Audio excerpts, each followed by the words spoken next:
Okay. Merci beaucoup. Thank you for everyone being here on short notice. Obviously, some very important topics to discuss, and I'm very happy you were all willing to come in on the Saturday. I apologize for bringing you in on the weekend, but I think it's important that we give a full presentation of what generally was discussed yesterday. I did notify the people of the DNCG yesterday at the beginning of our presentation that as a public company in many respects, but also a publicly listed company, that I had intended to make a rare presentation today of generally everything we were going to present to them yesterday. It's not normal for football clubs to do that. The process with the DNCG, I would imagine, is normally private. But we are the rare company football club in France that is also publicly listed. And we have a requirement of transparency that needs to be pervasive, not only across supporter groups and the football public, but also the investing public. Generally, in the United States, we think it's inappropriate to share information with one party, especially in a regulatory environment, and not also share it with the public. And for those reasons, among others, I notified the DNCG in advance of the meeting, certainly not expecting yesterday's outcome. But today's presentation was planned in advance of the presentation yesterday.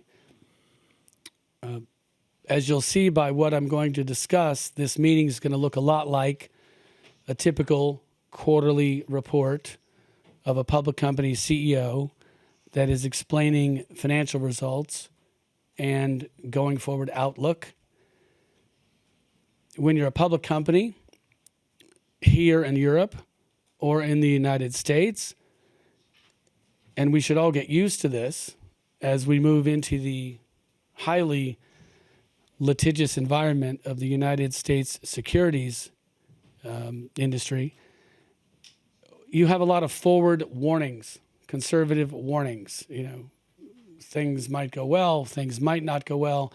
These types of statements that we've seen in our recent press release, I can promise you by the time we file a full prospectus for the New York Stock Exchange, you're going to see things like risk factors, which would turn anybody's stomach upside down.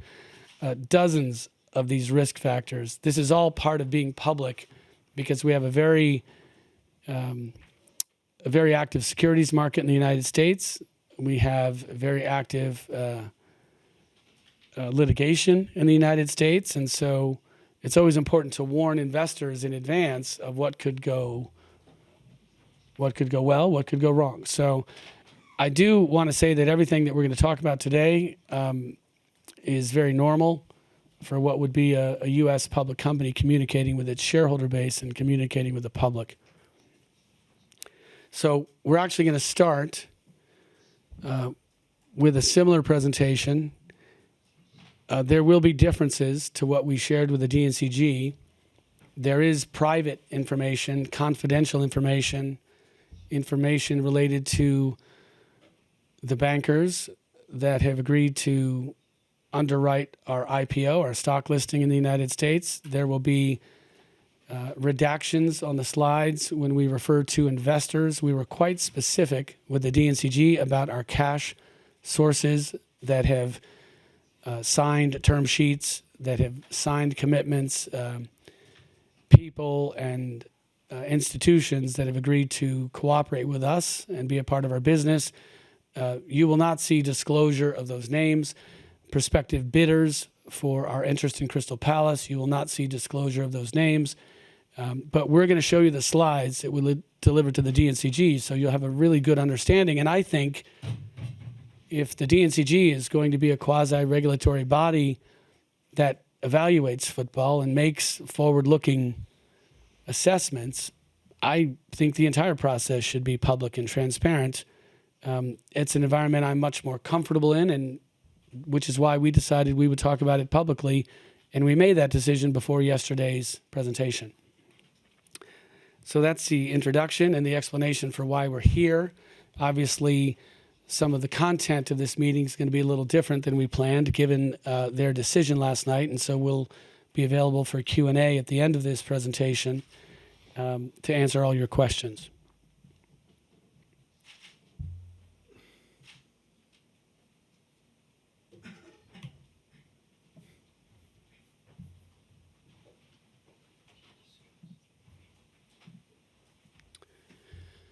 So we're going to start with a discussion of our annual results press release, because really this started a significant amount of confusion over what exactly it said and what exactly it meant. I do feel, though they might disagree, that the concerns that were introduced in this press release certainly may have had an effect on the level of concern and conservatism expressed by the DNCG.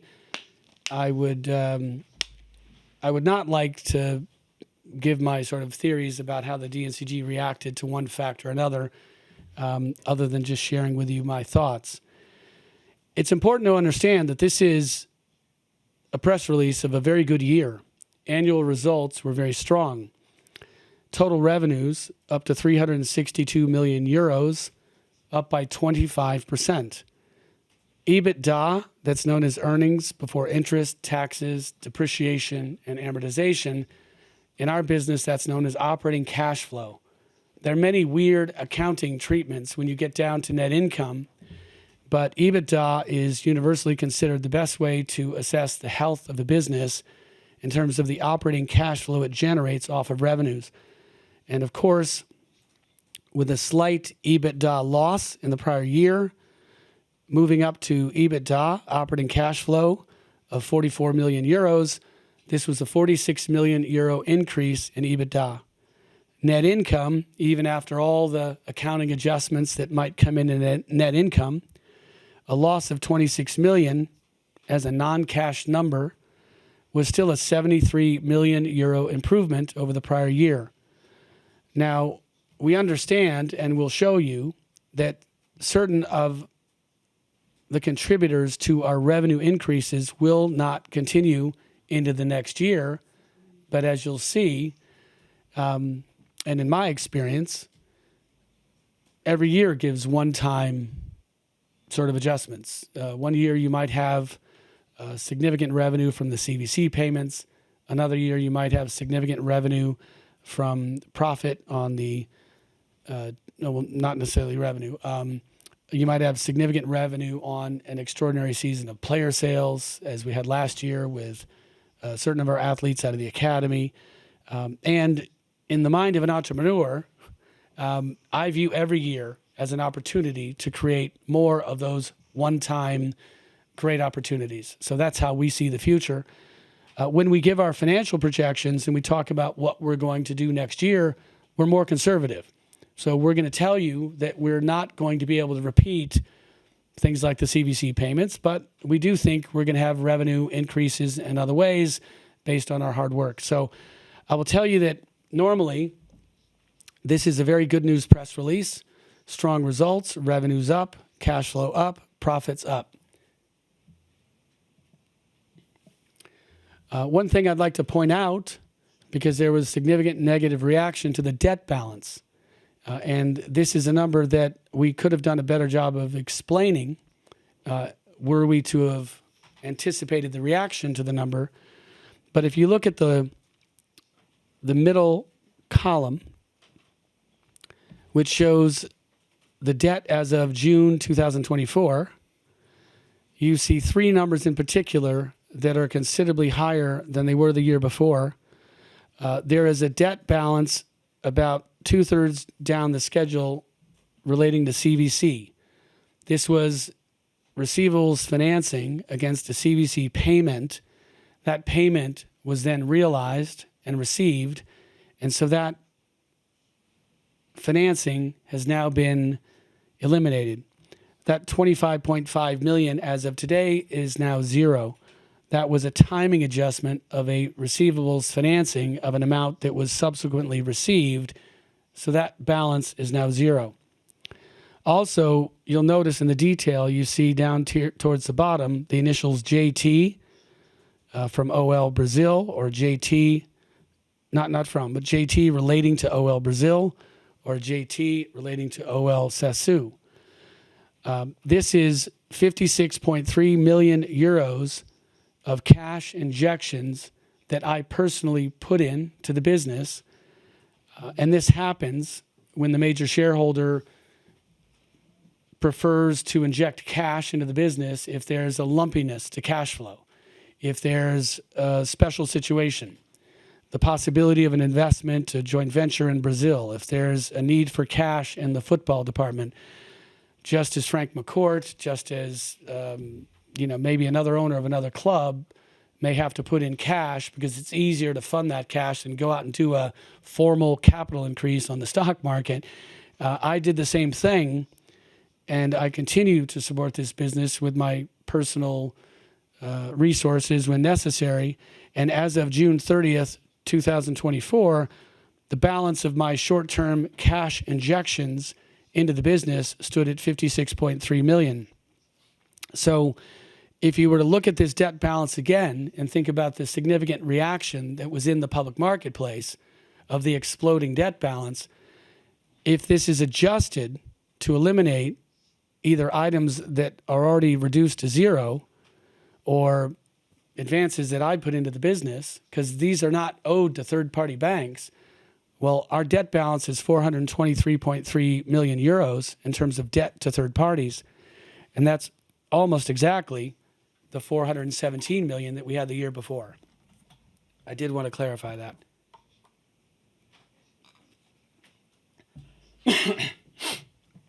I'll just tell you, one of the reasons I didn't want to go live is I knew that would happen. If I talk a lot, I'm coming over a cold. In these embarrassing moments of choking over my water, you'll forgive me.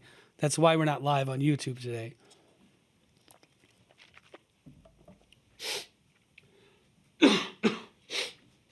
The other reason we're not live is we are a public company.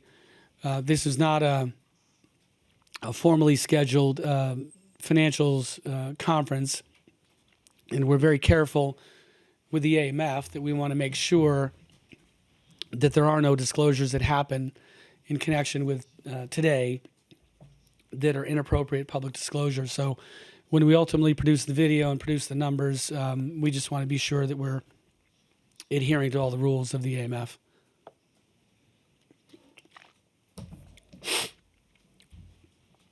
So again, the debt level, we could have done a better job of explaining this, but our debt to third parties has remained unchanged from year to year. Now, the outlook, which is the future sort of outlook of the business, there are also some extreme misunderstandings that developed out of the bottom two paragraphs of this page. You can see in the outlook that we indicated strong evidence of support, cash flow support, financing support from the parent company. Now, our public company in France is called Eagle Football Group, which is formerly known as Olympique Lyonnais Group. The parent company is Eagle Football Holdings in the UK. And Eagle Football Holdings, of course, has investments in other businesses, including football clubs and media companies and technology companies all around the world.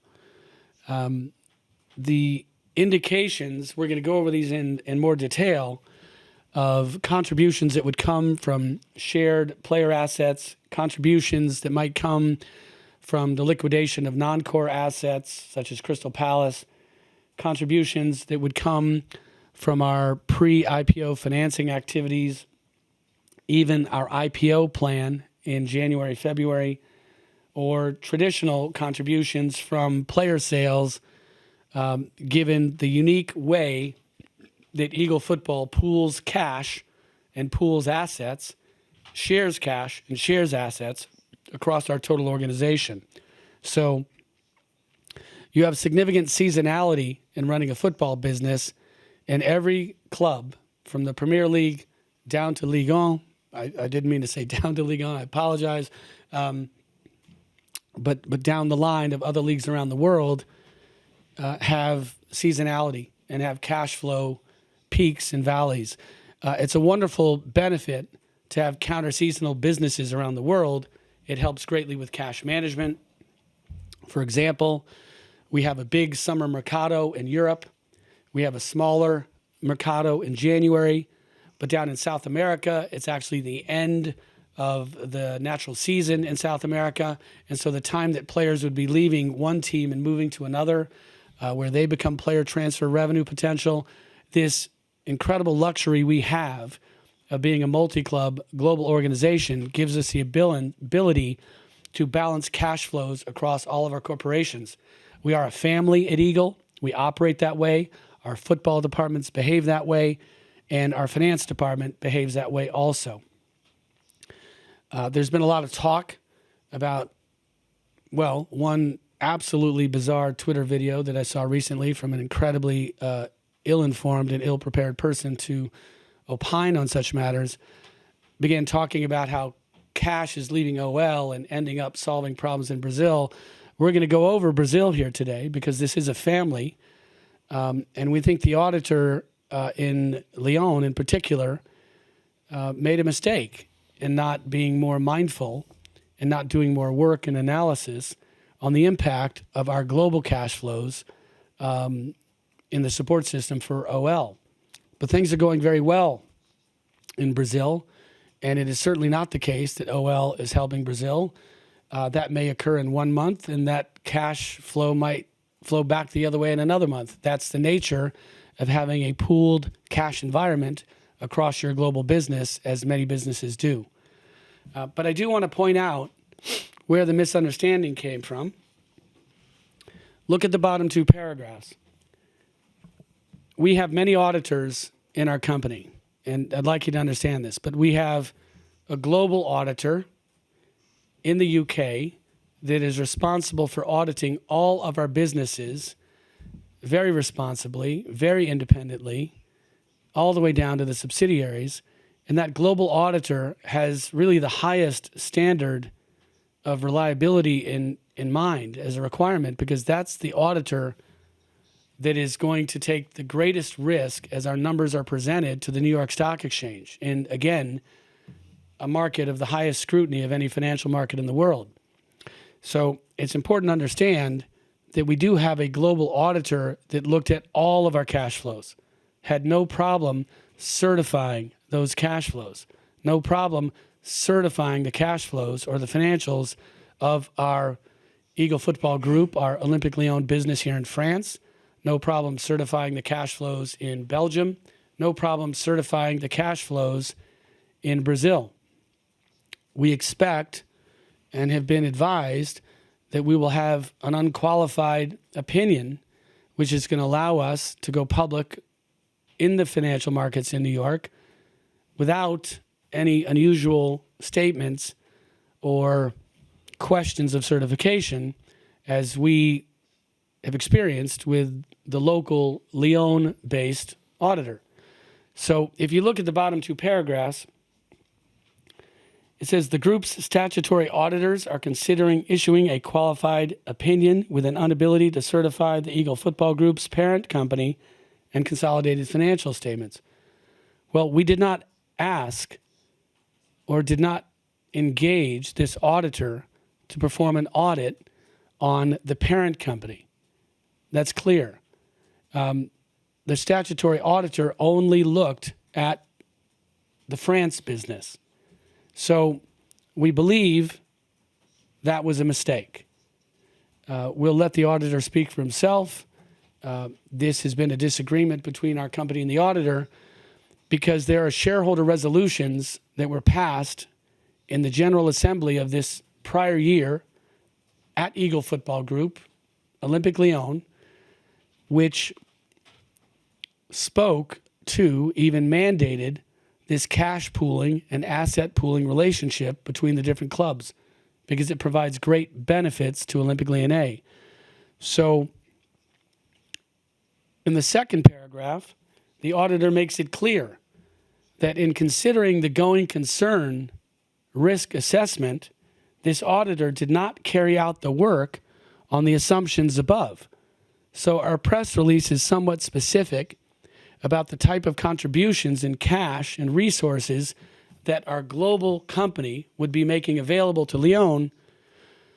So I would please ask you to look at the bottom paragraph because these words were required by our auditor to be included in this press release. So the auditor freely admits that he did not do the work. He did not audit Eagle football. In trying to get over the certification issue, believe me, we offered as much possible transparency as he was willing to take. But there you have, in black and white, the auditor making it very clear that while they question whether or not we have the resources and the capacity to continue and be sustainable, admittedly, he chose not to look at the assumptions above and should have no opinion on them. So how do we feel about this? Well, certification is typically, in the United States, that refers to accuracy. So we challenge the auditor. Do you cite any material weaknesses in our accounting or our financial reporting? Are there any deficiencies in our finance and accounting controls? Are there any inaccuracies in our numbers? And the answer is no. There are no inaccuracies. There are no material weaknesses. In fact, in writing, by email, and verbally, as presented to the audit committee of our company, the statutory auditor made clear there was no issue related to the numbers as to accuracy. The auditor was concerned about the risk assessment of numbers that were outside of the scope of his audit. Normally, that means an auditor would certify the numbers and move on to the risk. So we would have no problem if an auditor says, your numbers are truthful, they're accurate, but this is a business that loses money every year. It relies heavily on player sales. It may rely on capital raising. And to the extent these things aren't achieved, the company could have a risk as a going concern. Now, that is a very normal going concern qualification that you would have, or an advisory that you would have at many, many public companies around the world, certainly in the United States, where technology growth stories, the world I come from, people lose money every year while they're building the value of their enterprise. And if you don't raise more capital, if you don't have extraordinary inputs of cash, you may have a problem. So it's very normal for even the best growing public companies in the United States and elsewhere to have that type of audit. What we object to is having a strong opinion and inability to certify from an auditor that freely admits he didn't do the work. So understand he did do the work, but he did the work on the subsidiary. So why should he have looked elsewhere? The reason we believe that he should have done more work on the parent company is because of a shareholder resolution that was passed in October of 2023. Our board of directors here in France at Eagle Football Group, formerly OL Group, approved the combination of all of our clubs into one public company, into one vehicle. And that vehicle was to be Olympique Lyonnais Group, because we anticipated that that would be the entity that would go public. Now, since then, we have decided that we want a more efficient international entity that we'll roll into for the public offering. But from an operating perspective, all of our club interests, from our Crystal Palace interest to Botafogo in Brazil, to RWDM in Brussels, to our operation here in France, this shareholder resolution, referred to as Project Huxley, was approved by the board, voted on, and approved by the shareholders, such that we all will operate as one organization. So I don't think it's responsible for an auditor at a subsidiary level to say, I'm not going to look at the total organization and I'm going to assess a certain amount of risk while not considering the assumptions that are derived from an approved shareholder resolution in this business here in France. Now, what is the benefit of a cash and asset pooling agreement? Well, ratified by the General Assembly, the agreement recognizes the multi-club cooperation model employed across all Eagle-affiliated clubs, which enhances the competitiveness through roster optimization, while also allowing Eagle clubs to share in the value, appreciation, and transfer revenues of Eagle athletes that joined the Eagle multi-club platform to be a part of a family of clubs. So what do I mean by that? Well, we're actually down in Brazil becoming a tremendous and successful aggregator and recruiter of talent in South America. Far more athletes are coming to our academy because we are in a multi-club, because we offer a career pathway, not just a promise that will introduce you to Europe, but we actually own clubs in the UK and in Europe, and this is an advantage recruiting in South America. Now, we're recruiting in South America a number of players into our academy and into our club that are far more than the needs of our single club in Brazil. We have people that are specifically trying to play for us at Botafogo because they like the idea of winning championships for us in Brazil and being a part of the family as they look to ultimately come to Europe. We are also the first club in a number of years in Brazil that has reversed the flow of talent, where now European players are going back to Botafogo because they want better exposure. They want to make the national team. Maybe they didn't get the minutes or the opportunity that they wanted in Europe, and they want to reestablish their career. Now, many different reasons, but you typically see one-way traffic out of Brazil into Europe.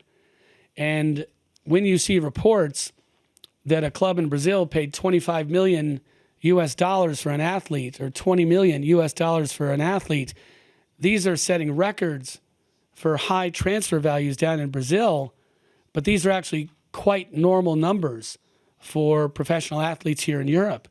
So we, simply put, we're recruiting athletes into the family, and we have said many times that we are a players organization before we are a supporters organization. And if we can be a champion for the players, we can be a champion for the fans. So that policy of recruitment means that we actually have athletes down in Brazil whose contracts say, we are bringing you into the family, and when you are ready to go to Europe, it is your choice. We have 3 athletes in that situation. Well, what club has ever done that? Said, we leave the choice up to the athlete to decide when they want to leave South America, come to Europe. When they want to leave Europe, go back to South America. So it is a quite unique model, and it's quite unique thinking.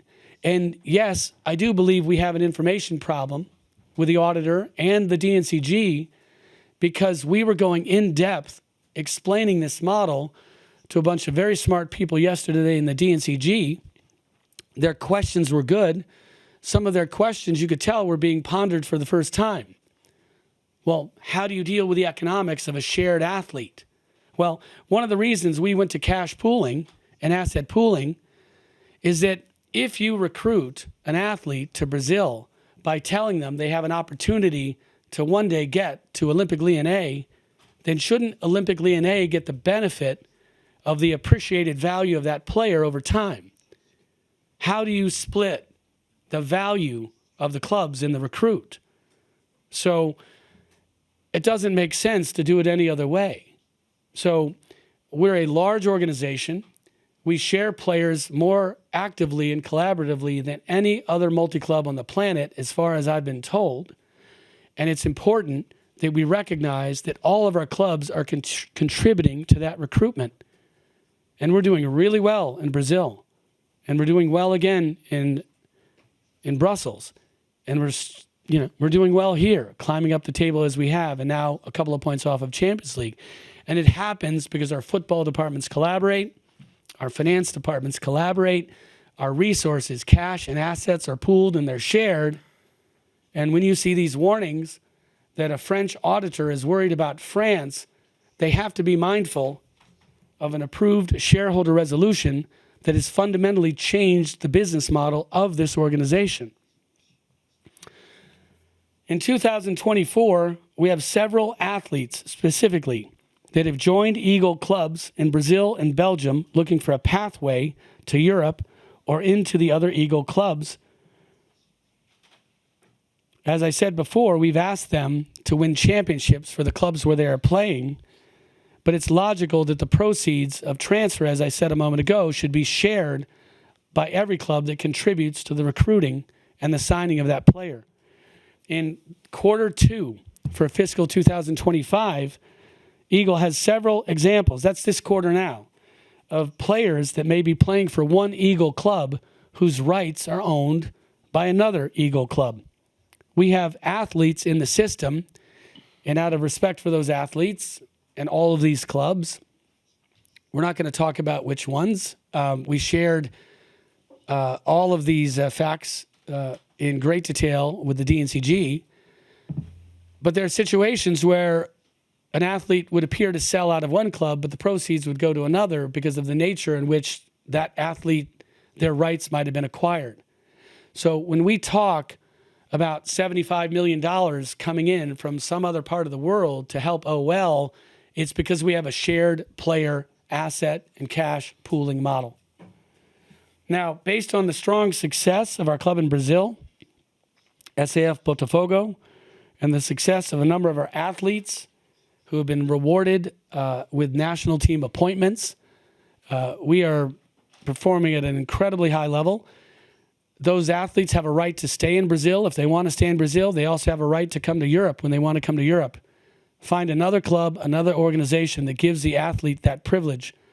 So we're very happy that some of the athletes that had that right love Brazil, chose to stay in Brazil, and now we're at the top of the table in Brazil.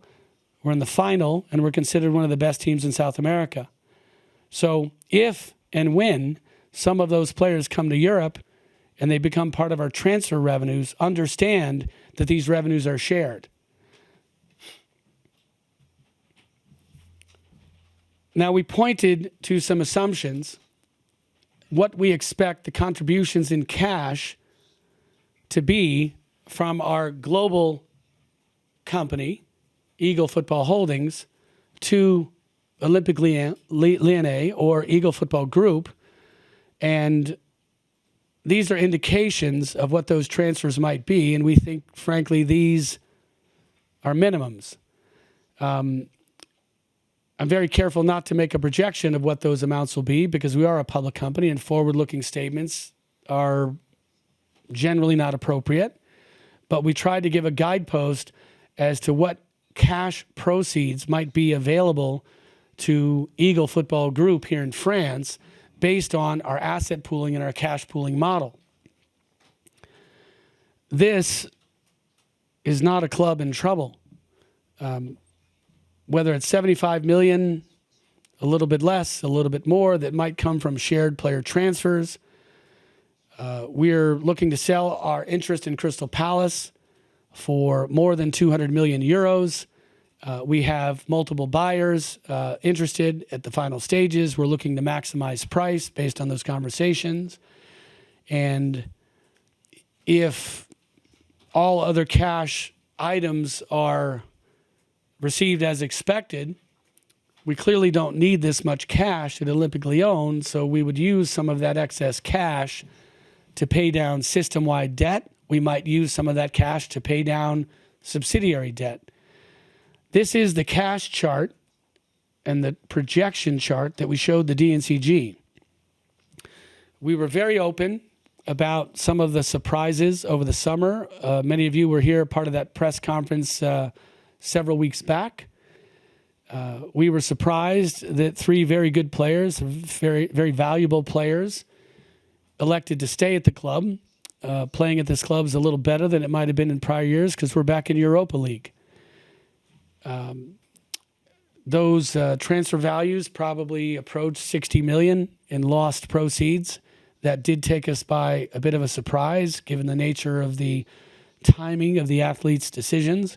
We had one additional athlete who moved on to the Premier League that moved to a club that was the most comfortable placement for him. That decision cost us nearly 10 million euros as well, because, and this is one of the good things about football, that the players get to decide. So cash did get very tight over the summer. We have significant financings, contributions from myself personally also, contributions from Eagle as a holding company that are all coming in November and December. We have asset sales, player transfers. This is what we believe is our likely cash scenario. And this is what we showed with the DNCG. Now, just as the local auditor chose not to evaluate these assumptions in determining the risk of a going concern, the DNCG has a different challenge. They're all very smart. They're all very capable. They're finance professionals. They're experts in their fields. But they do have to digest a lot of information very quickly. And while they might be experts in accounting and finance, I don't think they're experts on the New York Stock Exchange. I don't think they're experts on the probability that we might complete an IPO. I would have hoped that they rely on the fact that we are represented by investment banks, top investment banks that are globally recognized, very big investment banks that very much believe in this IPO, believe it will happen, believe in the valuations that they have proposed, and are willing to put their names on a document with the Securities Exchange Commission, file that document in a market which is increasingly positive on Wall Street, given recent trading. So we're represented by experts in the capital markets that have chosen to put their firm names on the cover of our IPO, and we feel very confident about the likelihood of completing the IPO. We feel confident that when you're on file for an IPO, there's a whole cottage industry of institutions that like to give you money in what they call the pre-IPO environment, where they get structured discounts against what the IPO price might be. Well, we did dump all of this in the lap of the DNCG yesterday, and they made an assessment of probabilities as to whether or not any of these things will happen. And I think they demonstrated to you their concern and their assessment of the probabilities. And that's their right to do, and we have to live with it. A quick look at some of these items. When you look at the players that are either players at OL or players that are in this shared player environment between the clubs, we expect a significant increase in sales. To the extent you are lower in the summer, as we were, but some of those same players that didn't transfer out are still able to transfer, and some may be more willing to transfer, you don't lose the value of those players. They carry into the next window. In the case of Ryan Cherky, yes, we lost a 15 million euro opportunity, which I was not entirely thrilled about, to sell him to our competitor. But by him coming back to the club, signing a longer-term agreement, playing as well as he's playing, we're so proud of him. He's now considerably more valuable than he would have been had we taken that number in the summer. Does he stay in January? Of course, we think so. Does he go in July? We assume he wants to. That's up to the athlete, as it always is in the world of football. But what we have is a swollen roster right now. I'm going to get these numbers slightly wrong, but I think we have generally 29 players on the first team. I think the ideal size of the first team is probably 23, 24. All of you that follow our club know that our coach has a tremendous challenge because certain players didn't leave as expected, and we were aggressively recruiting to come up off the bottom of the table and be stronger in the table and be ready for the next year, not for just France, but also Europa League play. we have a coach that has to decide which Premier League player with 300 to 500 games does he put on the match day roster and put on the field. Which young, promising, incredible, dynamic player does he play ahead of the trusted veteran? Which of our many wingers, which of our defenders, which of our midfielders, which of our keepers? We have too many players here functionally for one team because of the nature of how we had to recover from near relegation, climb ourselves up to Europe, have a broken transfer window where we signed a bunch of players under DNCG sanctions, then followed that with a window where we had no such sanctions. Now we have an excess of wonderful people, wonderful players, and we have created a very, very difficult task on our coach. He's in the back of the room looking at me and nodding. He has impossible decisions to make. So let's not talk about specific athletes. I really despise the rumors of, well, what's he really saying? Well, who's he really selling? Or which player is it going to be? I understand that's good fodder for debate, but you never know what a window brings. The issue is we have an abundance of high-quality players, and when you have 6 more players that are all first-team worthy of starting, many of them worthy of playing significant minutes, I don't know. You can guess what the average value is of every one of those 6 players, whether it's 10 million euros or 15 million euros. It depends on the player. Some are at 25, some are at 30, some maybe at 40. So what's the average value of the excess of our roster? And it's not just the excess of guys that don't play because they're reserves. We've got high quality, established, veteran, young players that can play at any league in the world that are not getting the minutes they deserve based on their capabilities to perform. So we have a ton of excess value in our existing roster today, and that's going to start moving into the market because we have to right size our roster to 23 or 24. So it's fair to these players and it's fair to our club. These players need to play. They want to play. In the shared player environment, this is also an interesting topic for Botafogo.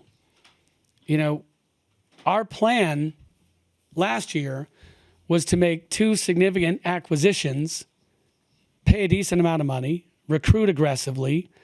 We have a team down there that's been built beautifully off of free transfers as well as a couple of big purchases. Our plan is to sell a lot and buy even more. It's to level up. It's to make sure that we're in the top 3 in Brazil every year, that we're fighting for the South American title every year. So supporters down in Brazil might freak out when we talk about shared players selling, but water flows where it must. Players go where they go. The vast majority of fans down in Brazil trust us. They trust me. We built that squad off of 2 big acquisitions. We'll build a stronger squad next year off of four big acquisitions and continued recruiting of top players like Igor Jesus, a free transfer from the UAE, who is now a starting striker on the Brazilian national team. So nobody at Botafogo needs to worry about this. They understand Eagle. They have seen roster optimization work very, very well. So we do have a significant amount of sales budgeted to help this club, and we believe we will exceed our projections that we've shown. I'll pick it up because I don't want to repeat myself, but Crystal Palace, yes, the whole world knows it's for sale. We've estimated a portion of the contribution to come into this budget, although we do expect to get more than that amount, but that's the amount that we're prepared to share. If we hit all of our other numbers, pre-IPO raise, even IPO raise, player transfer as well, none of that money from Crystal Palace is going to come here because it's not needed. We'll keep it at Eagle and we'll pay down holding company debt. The pre-IPO raise, $100 million planned, 26% of that scheduled to come to OL, 25% of the IPO at the lower number, which would be $75 million scheduled to come to OL. Botafogo windfalls will likely stay at Botafogo, but in our cash pooling relationship, All the cash goes into one bucket, and all the clubs are taken care of. What would the windfalls be? None of them are budgeted. But league position, depending on whether you finish first or second, you make 7 to 9 million euros. Copa Libertadores, if you lose the final, you make 7. If you win the final, you make 20. The Club World Cup, you only get there if you win the Copa Libertadores final. We are a finalist. And that's anywhere from the 5 million you get for the December portion of that tournament. I don't know what the estimates are for the big tournament they're having in the United States. I hear numbers anywhere from 25 to 50 million euros per team. So this idea that some genius had on Twitter the other day that said somebody needs to help Brazil with money from OL, wake up, buy a one-way ticket to Brazil and you'll enjoy living there for the rest of your life. If it's a round trip, make sure you go by our stadium and see how well the team's doing. This is what we inherited. We're not going to do a presentation on Botafogo since this became a cash pooling discussion, we want you to understand what's happening there. This is what we presented to the DNCG. We showed up and found a stadium that was an Olympic scale stadium with a team that was just moving up into the first division, a bankrupt team from a social club of wonderful people that had many challenges in the Brazil economy over the years. And we knew that the audience of the club, true of any club, including Manchester United, the audience of a club is always worth more than the club. So if our model is content, tech-driven consumer apps, audience, well, nobody's going to believe my team is any good if the stadium's empty. So we filled it. This is what the stadium looks like now. How did we do it? We took ticket pricing down to 0, effectively, and we converted everybody to membership.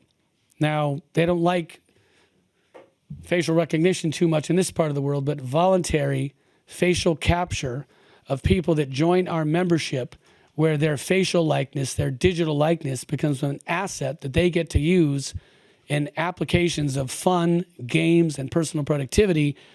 Your face is now the key to the membership. It's how you get into the stadium. If you become a member, whether you pay $0 or $12 a month or $20 a month, it determines whether you get preferred access to seats and sections, to Taylor Swift concerts, to Coldplay. Through membership, we've re-engaged the fans. They all arrive in their seats. They've decided what kind of artwork they would like to be the mosaic for the week. And that in the upper left is the phoenix rising from the ashes, which our fans see as the story of their great club, once the greatest champion in Brazil, many years in the abyss, not a championship since 1995, and now we're fighting for titles again. So the energy, the excitement, lower right, the skyline of Rio, our mascot. I don't know what the one on the lower left is. Somebody told me it was some idiot who broke his elbow, and they're making fun of him. I don't think that's really what that is, but nonetheless, the energy of Brazil, the placement on the table, this is one game behind, but we're now 33 games into the season, 5 games to go. We have a 4-point lead and a very good team chasing us. We are in the final of the Copa Libertadores. We are the Vegas favorite. I choose not to bet anything on a single game, but we're a very good team. And what's happening in Brazil is remarkable, and this is a strong, strong member of the OL family, as OL is a strong member of the Botafogo family. The players that we brought in, and this is not a statement as to who is a shared player. This is a slide that was actually put together to talk about national team appointments, because in the prior years at Botafogo, we had none. Now, Igor Jesus acquired on a free transfer immediately a starter on the Brazil national team. Luis Henrique was playing very well in South America, but in Spain, wanted a different opportunity by traveling down to Brazil, playing so well. He is now a major contributor to the Brazil national team. Alexander Telles did not make this last call up, but he made the one in the prior window. A veteran player from Manchester United and elsewhere in the world, went back down to Brazil, got appointed to the national team. Thiago Almada scored a goal alongside Messi in a game for Argentina. Just the other night, Savarino, incredible performance against Brazil. This is what's happening in Brazil. We do have a slide out of respect for our great bit of progress here in Lyon. Incredible. We're going to get to this in a minute, but I wanted to show you the net effect of what's happening at Botafogo, because these numbers affect Eagle Football Holdings numbers.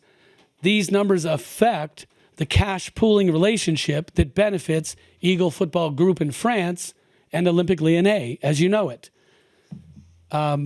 Sorry, Twitter guy, but Botafogo has increased its revenues from the 21 million we inherited. We bought the club in March 2022. We had 4 weeks to assemble a full roster to play in the first division for the first time. We only had 3 players that had ever played in Serie A when we bought the club in March of 2022. In that season, we managed to stay up. I think we finished 10th or 11th or 12th or something. I forget mid-table numbers, you can see. And we've increased revenues from 21 million to this year we'll do 100 million US dollars in revenues, increased revenues 5 times. That's what happens when you become a content company, an audience company, on top of being a football company. Squad value is increased to at least a number more than 200 million. Our club membership has gone from 24,000 people that basically paid nothing and just gave us their names in a list to 80,000 members that engage with us every month and go to our games. We're now at the point where membership was the key to getting a ticket, but we now have members that cannot get tickets. So the success of the team, the incredible support of the fans, we've now created a problem that we're having to create watch parties at different venues around Rio so they can be together as a community and watch games together when they can't fit in the stadium on many of the key games. Debt. That's not our debt. That's debt of the social club that we vowed to try and help pay off for them, derived from our success as a club. We contribute 6% of our revenues to the debt of the social club, and the debt of the social club has gone from 185 down to 68, estimated by the end of 2024. That's what success looks like, and that's what people on Twitter should be talking about when they disrespect Botafogo and what's happening in Brazil. Now, we have our own success here. We all understand the awkwardness by which I came into ownership, the awkward relationship with a man who I consider the president of this club and the founder of this club, effectively. The improvement of our relationship certainly has done a lot to help the environment around the club. The hiring, sorry, Pierre, but I actually put you in a slide because I think the moment you arrived, that trend line just started moving up. But look, that's why we have a swollen roster. That's why we have an abundance of high-performance, valuable athletes that have a hard time getting minutes because we had to fight our way off the bottom any way we could. Our wages, you'll see a slide later in this presentation, which we showed to the DNCG, they're bloated as well. This past year, much higher than you want on a stabilized basis going forward for the business, but it's what we had to do to climb up the table. By the grace of God, a really good coach, an incredibly committed team, and a great organization, we qualified for Europa League. We've added incredible value to this club, working together to return it to Europa League. We have the same kind of situation in terms of national team call-ups, where expectedly and unexpectedly, the recognition of players, this just happens. When a team is doing well, often this recognition comes because attention is drawn to those players that deserve it, that have helped us to be successful. And to have one club with 2 players in Belgium and 1 in Argentina and France and the U21s and Angola to Georgia to Senegal to Croatia to Brazil, the USA and Ghana, incredible performance by our players. We think many more of our players on our roster deserve national call-ups, and we think those will come. But asset value is dramatically increasing And it creates a very good problem to have, which is we have too many high-quality athletes. They want playing time. They need playing time. And that's an opportunity for them and for us as we move them into the market where they get better time. Now, the DNCG yesterday saw specific optionality across our system. Which winger wants to stay at this club? Which winger wants to come to this club? Which winger wants to go to Brazil? Which winger wants to leave Brazil and come to Europe? We have twice the high-quality player at many positions on our rosters. We have players down in Brazil that started the season, may still be, say, Junior Santos, because he's not one of the people in this trading environment, maybe still the highest goal scorer of the Copa Libertadores tournament. He got injured, and by the time he came back, somebody else had stepped into his position, became a starter, and now the incredible, gifted leader of our locker room, the leading scorer of this year's Copa Libertadores, now has to share time with another winger. Same is true on the left side. Same is true in the center. Same is true at striker, where Tiquinho Suarez, our leading scorer last year, is having to share time with Igor Jesus. We have the same example here. Which incredibly talented winger do you put on the field in any given day at Olympique Lyonnais?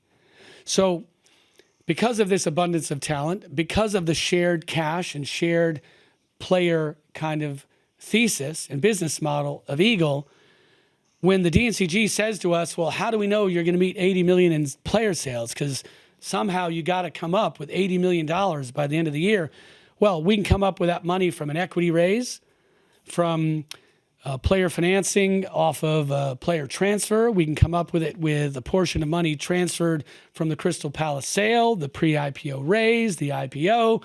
But we have more than enough to cover our cash flows from the multi-club contribution of shared players that are moving around our system or out of our system into other teams in Brazil, South America, or Europe, or even increasing bids we're seeing from the United States. So yesterday, and I can't share the names with you because it's not fair to the athletes because they have a decision to make as to where they want to play. We then respond to that with that knowledge and with that opportunity and with a transfer transaction. But we have optionality all over the squads from different continents in a cash-pooled shared player environment. Process update from Rain.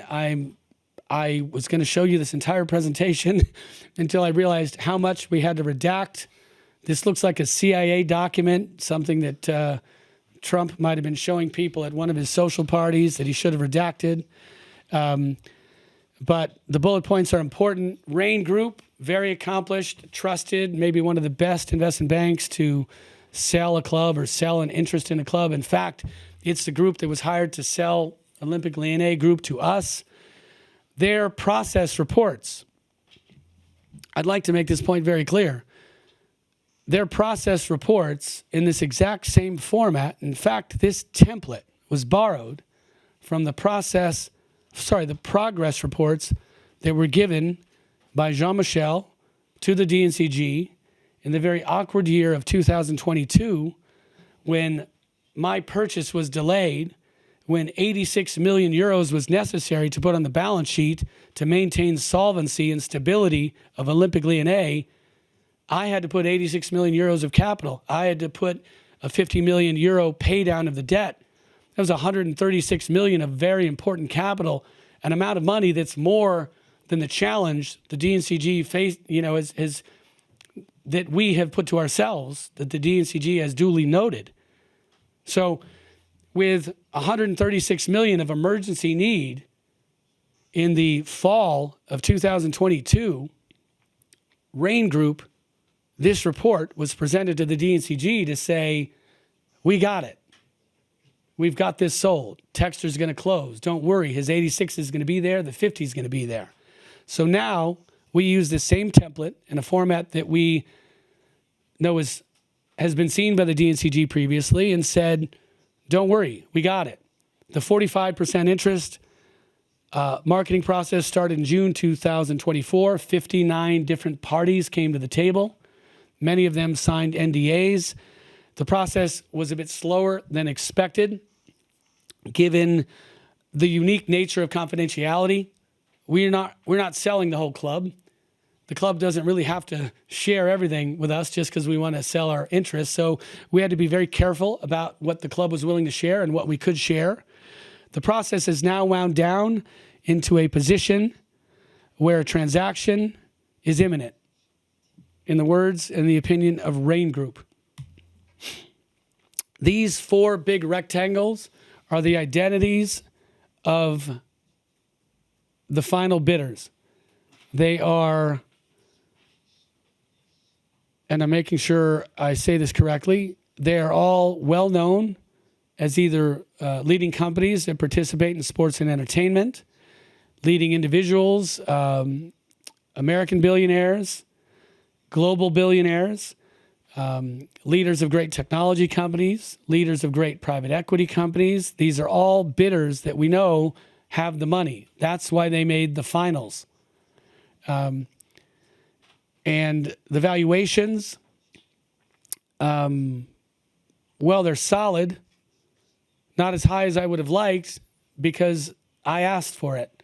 I encouraged people to bid aggressively and quickly because I wanted to be free to go buy another club in the Premier League, and in my attempt to get a deal done and to, at the same time, market this interest in a time accelerated manner, we basically got a bunch of really good offers, which represent a significant profit over what we paid for that interest.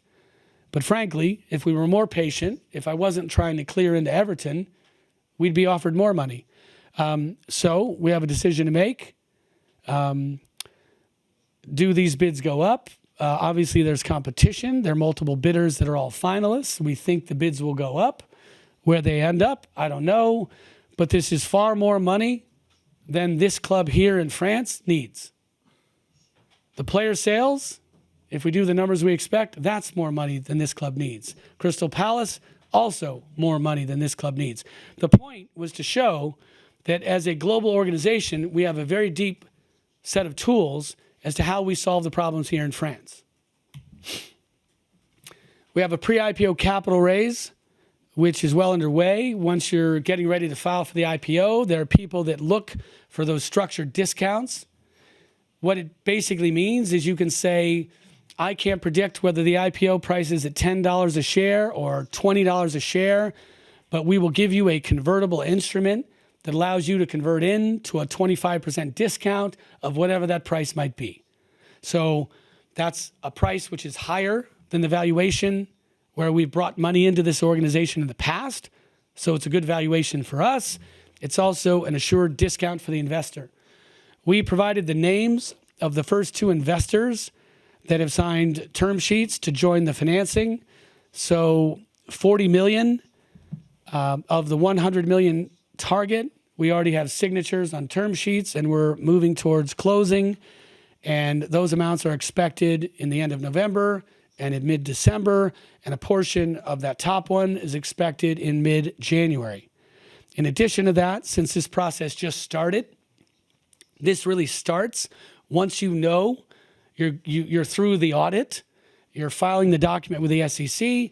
So now we're having conversations with more than 20 equity investors. 5 are extremely active. 15 or so are just in the earliest stages, and we're now making presentations, getting ready for the IPO. This amount,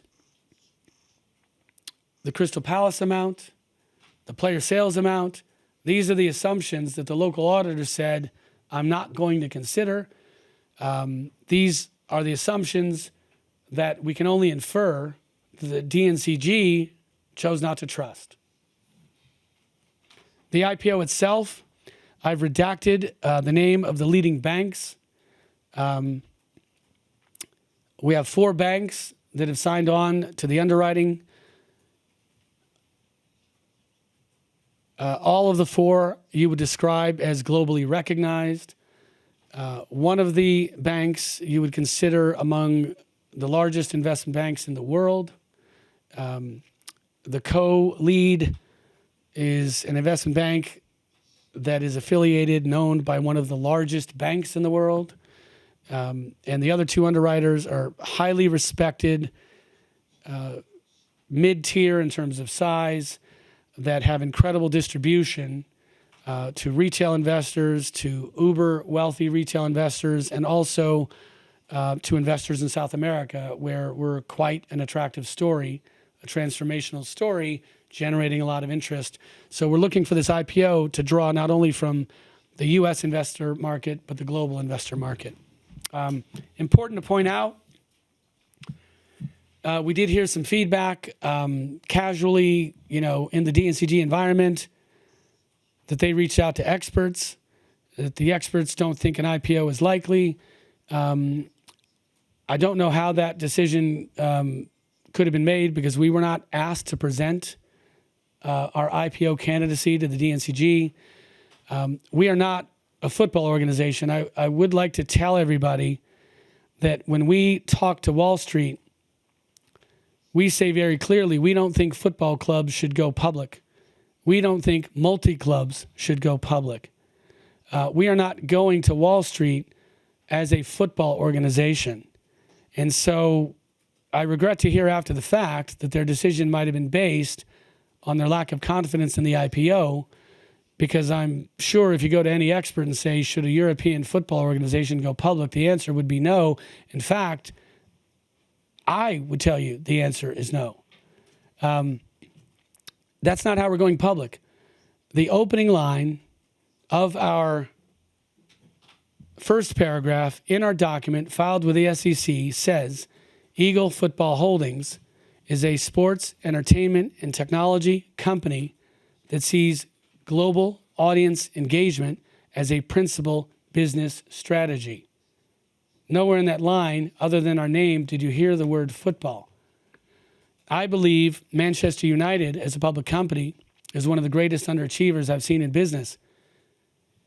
How do you have 500 million rabid fans and only do 700 million pounds of revenue? That's because you're running as a football organization instead of an audience organization. I am from the technology space. I come from business models of boundless scalability, digital distribution of content and products that are digitally distributed and scalable economically. So a very crass way to describe our Wall Street opportunity, change that opening line. Instead of saying we're a sports, entertainment, and technology company that sees audience engagement as a principal business strategy, you could also say from a technology perspective that football is the fastest way to 1 billion consumers that you can find anywhere on the globe. So the message we're taking to Wall Street is replete with stories and proof within our business model, proof down in Brazil, where every fan at every game scans their face as a digital asset volunteered by them into a relationship with our business that extends beyond match day, right? And the technologies that we're developing to make more efficient the entry of the audience, the purchase at rapid speed of a hot dog or a Coca-Cola to increase the revenues of football clubs, but then to give tech-driven consumer apps to allow that person to play with their likeness into a world of video games and social media. We are the selfie generation. We're infatuated with our likeness, and that is a big part of the business model of the company we're taking public. So we were not given the opportunity to explain this to the DNCG. We didn't even know they would doubt that one of the leading investment banks of the world would sign on to our IPO without thinking they could get our IPO complete. So I very much respect the people that were in the room of the DNCG. They are smart people. They are volunteers, I understand, doing their best to do a very good job protecting this league and protecting these clubs in a challenging economic environment. But neither our auditor in our press release nor the DNCG fully appreciates the diverse business model of a club that is not a a football club, an organization that has defined itself as sports entertainment technology. I'm sorry to go long on that point, but when we get to this timeline,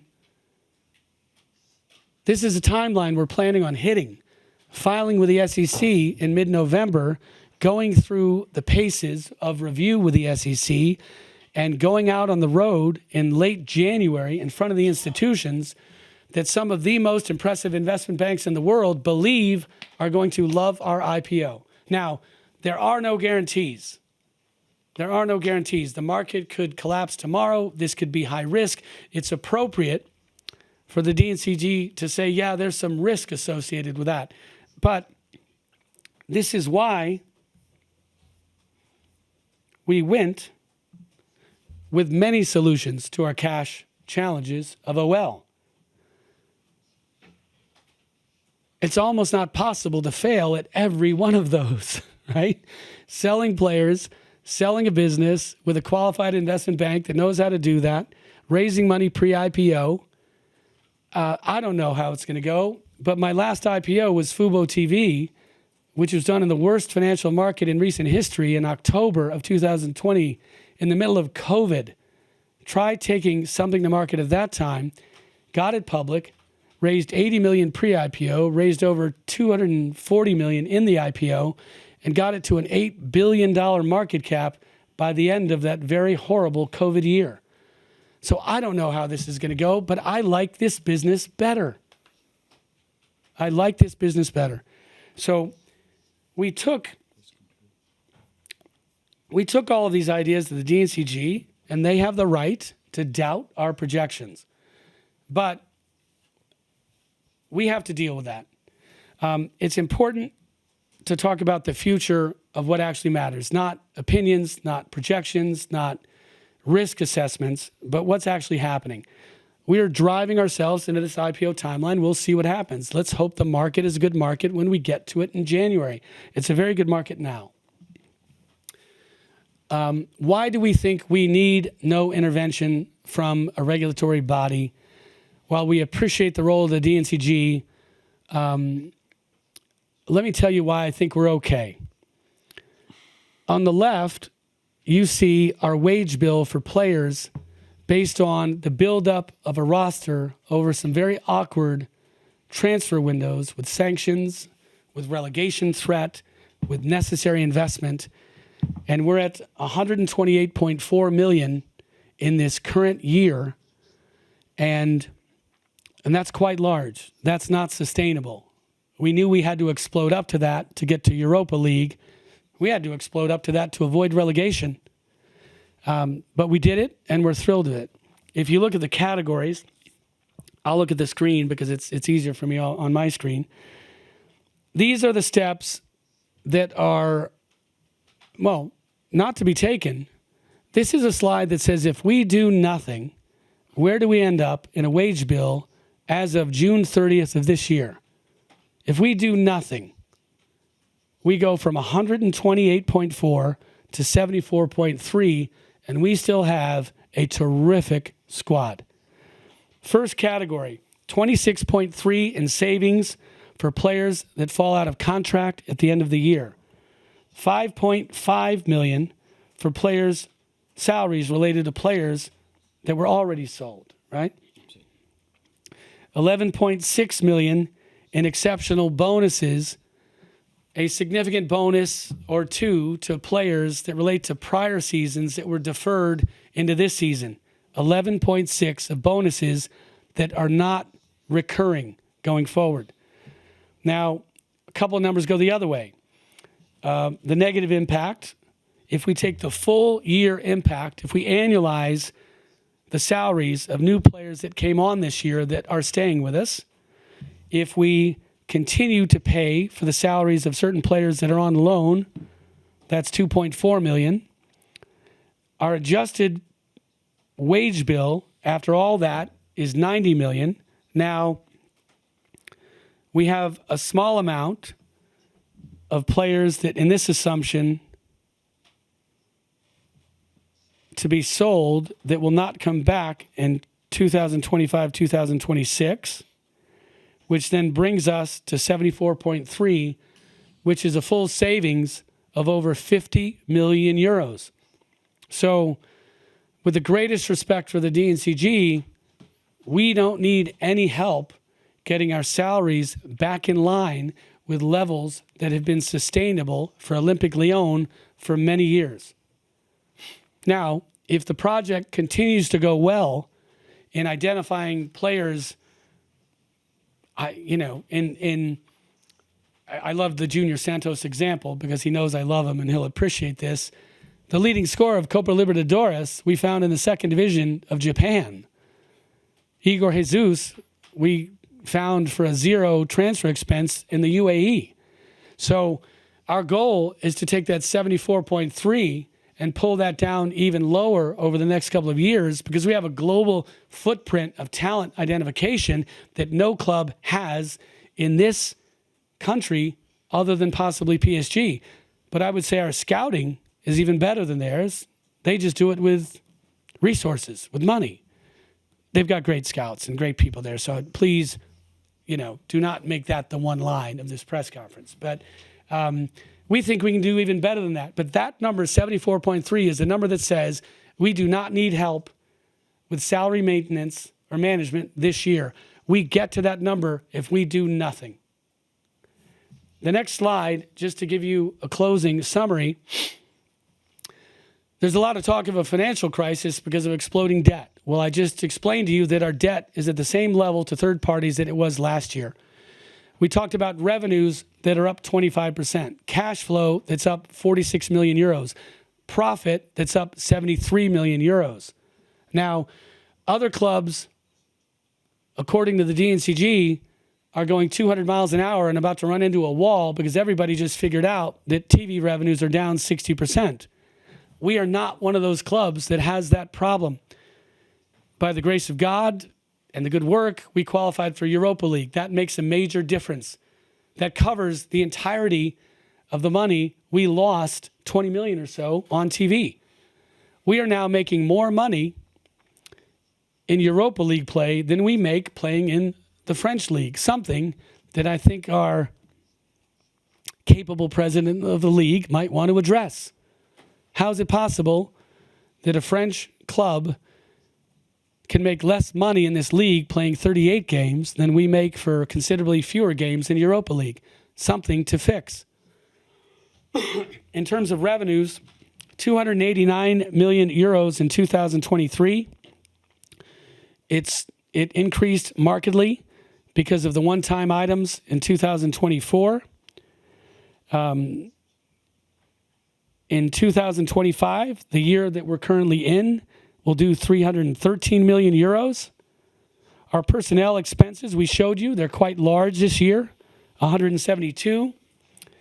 All other expenses, this, by the way, is not intended to add up. We put together a schedule and highlighted certain items. So please don't try to add those. You can add the revenue, but the other ones are just line items for your information. After purchases and other expenses, our operating cash flow in this current year is a negative 32.4 because of the significant personnel expenses.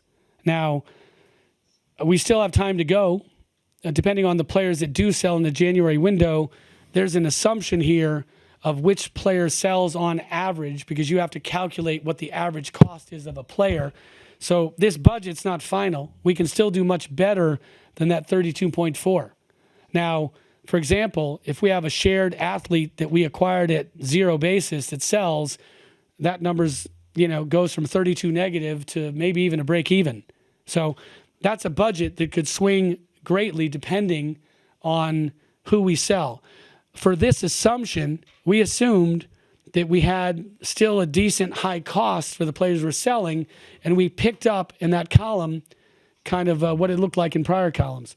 Now, this final column I want to talk about because notice the revenues are the same at the operating level, and we adjusted that column to say, what if we had a normal year?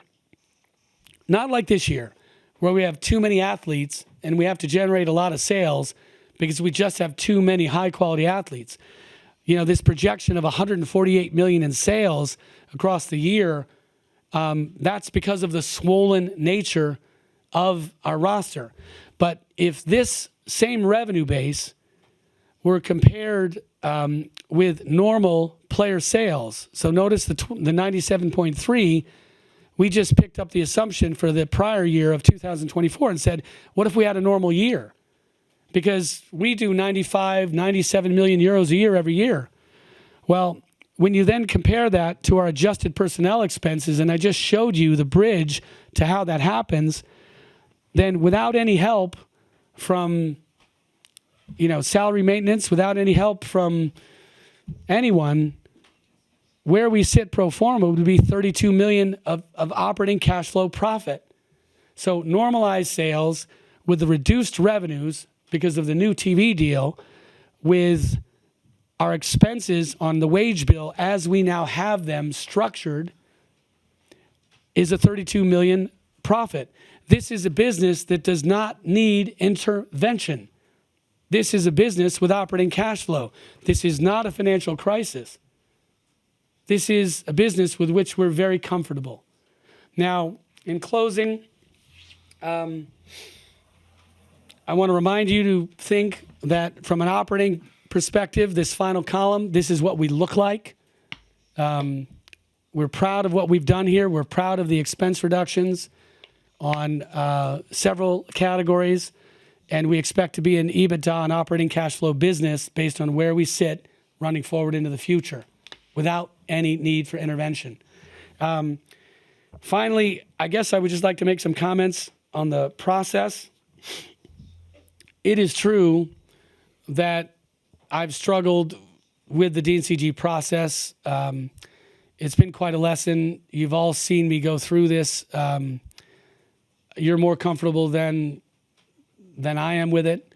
To an American capitalist, even somebody that's used to operating a football club in the UK, this role of the DNCG doesn't exist anywhere else. I think it's sort of a message to England, because I know we have a global audience paying attention to this press conference.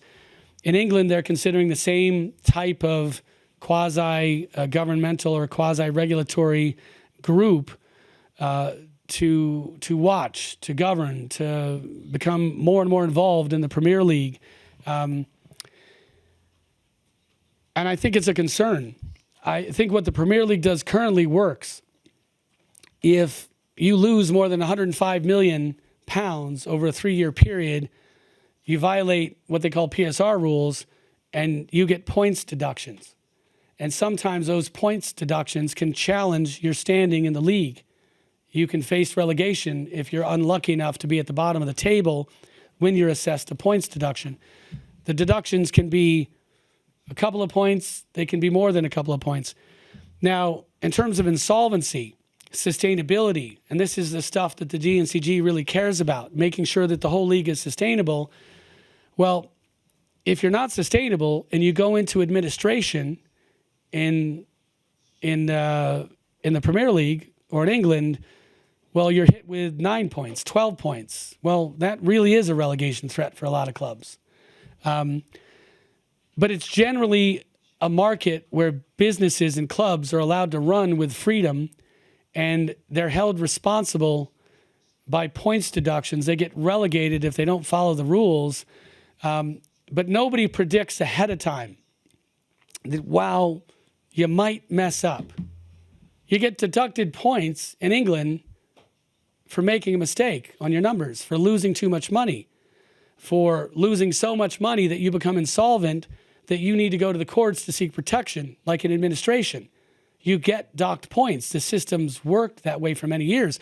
What we have here, and I fear that this might come to England, is a group of very smart people that are given the responsibility to think about the sustainability for the entire league, and they look into the future, whether they're prepared or not, and they assess what might happen. And then, in our case, while we're in the middle of the capital markets, we're raising money based on the optimism over our very successful business model. we have supporters who feel very good about the coach, the team, Europa League.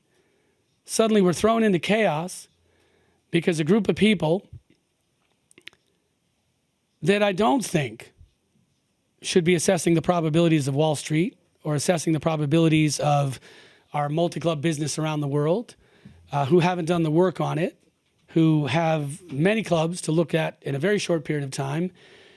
I think what's very wrong with the system is that you look into the future and you think, well, they might mess up, so I'm going to penalize them now. Now, the DNCG will say, and it's clear that I say to the world, we're not getting relegated. No chance. It's not happening. What happened is a warning that if we don't do various things and we are not sustainable, that we will get relegated. Well, that is true in England for clubs. It's true everywhere around Europe for clubs. If you're not sustainable and you go bankrupt and you can't pay your bills, you deserve to get relegated. What I am concerned about is that we have profound optimism about our business model around the world. Sure, our share of skeptics, because we do some very unusual things, and the world is learning about our business model as we speak. But the idea that a warning of the possibility of us missing our numbers could lead to a relegation, and making sure the whole world knows about it now, predicting future difficulty is not what I think these sustainability governing bodies should be doing. I prefer the system in the Premier League where if you mess up, you get docked points. And guess what? People respond to that. Businesses respond to that. Well, they make sure they don't mess up. It's a free market. They bring in the money to make sure they don't get docked points. If you don't bring in the money, you get docked points. If you don't bring enough to be sustainable, you go down to the lower division. But the idea that somebody's going to say, gee, God, I don't know. I really doubt you're going to get the IPO done. I don't think you're going to be able to sell all those players out of Brazil. I haven't been watching in Brazil. By the way, those Brazil players might stay in Brazil. I hope they do. We might have to sell players from elsewhere.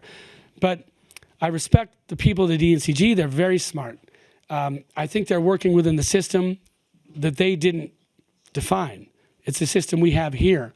But the idea of predictive failure and current punishment is wrong.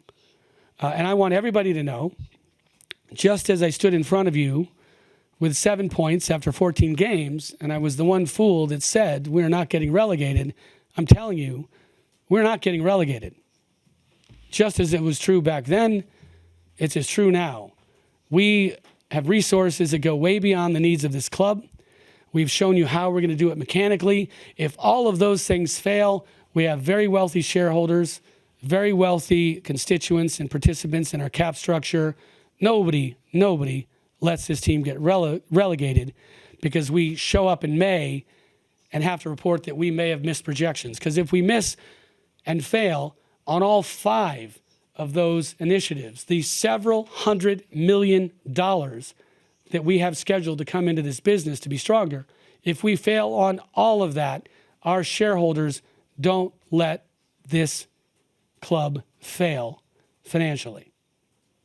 So I do want to make that clear. I'm so sorry we went long. We went long with the DNCG, and I promised you that I would make a DNCG style presentation. Lastly, I'll repeat again.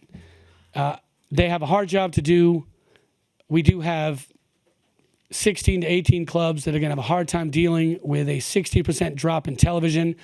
The whole world knows that we've been very outspoken about extreme conflicts of interest, the manner in which the television was dealt with. We will continue to talk to the league about how to be a good league.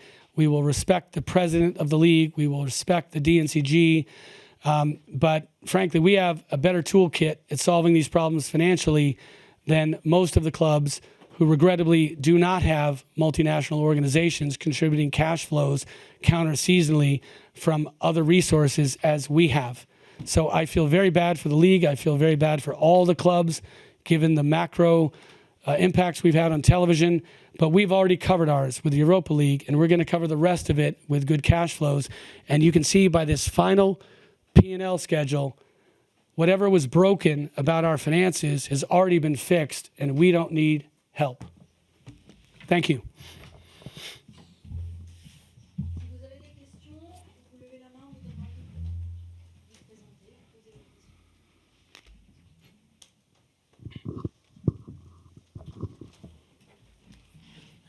Bonjour. Good Alexandre Campos, morning. But. Alexandre Campos from La But. question, c'est pas. The question.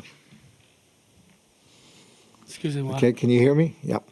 Vous en avez parlé à la The fin. question vous avez you dit talked justement about at the end, you said, in que fact, vous avez toujours des that soutiens you've derrière. got Donc, vous support, confirmez qu'Ares est toujours and so avec you're vous. saying that Ares is still Et with suit you toujours le projet. and is still est toujours dans following le up projet on the malgré project, l'avis négatif despite hier de la DNCG. the negative opinion yesterday of the NCG. I missed the first half of it. Est-ce que vous pouvez répéter? I'll let him tell me the question again. Sorry. Do you consider that Harris is still behind you, despite you do the sanction against Aries. Oh. Yeah, the topic of Aries is a good topic. We actually had a slide on this because this was one of the questions of the DNCG. Aries is a lender, sort of a private equity style lender. They refer to this space as private credit. And their loan is at the holding company level. It is not a loan to Olympique Lyonnais group, known as Eagle Football Group. It does not have the assets of Eagle Football Group, or OL, as collateral. And that's a very important thing to understand. It is not debt that the DNCG or that any supporter group needs to worry about. The reported high interest rate is typical of an investment that is somewhere between the world of a lender and an equity investor. That's why they call it sort of private equity or private credit. And the interest rate is not paid in cash. It accrues to the balance every year. Now, and this is quite typical, a portion of that interest rate for the larger part of the loan is around 11%, and a portion of it is at a higher rate, which I won't quote because it changes, but our blended rate of that is generally around 13%. So that's high when you talk about like a normal loan, but it's not high for this type of loan where the interest rate accrues to the balance of the principal every year. It's not paid in cash. So the only security they have as collateral are my shares or the shares of the other shareholders really at Eagle Football Group. Sorry. Technically, their collateral also include the shares that we own in our respective clubs, you know, because their collateral are the shares of Eagle Football Holdings. So my challenge, the challenge of any entrepreneur when he takes private credit money, the first question is, can I grow the value of this business at a rate higher than 13%? Because if I can do that, then 5 years from now or 4 years from now, when I pay off that debt, the value of my enterprise would have grown more than the accruing building value of the debt. So the value of my equity would have gone up significantly.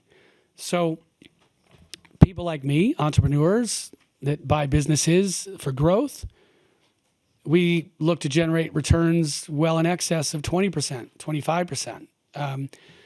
And if I do a good job of increasing the value of all of these clubs at greater than 13%, that interest rate I consider a very low interest rate.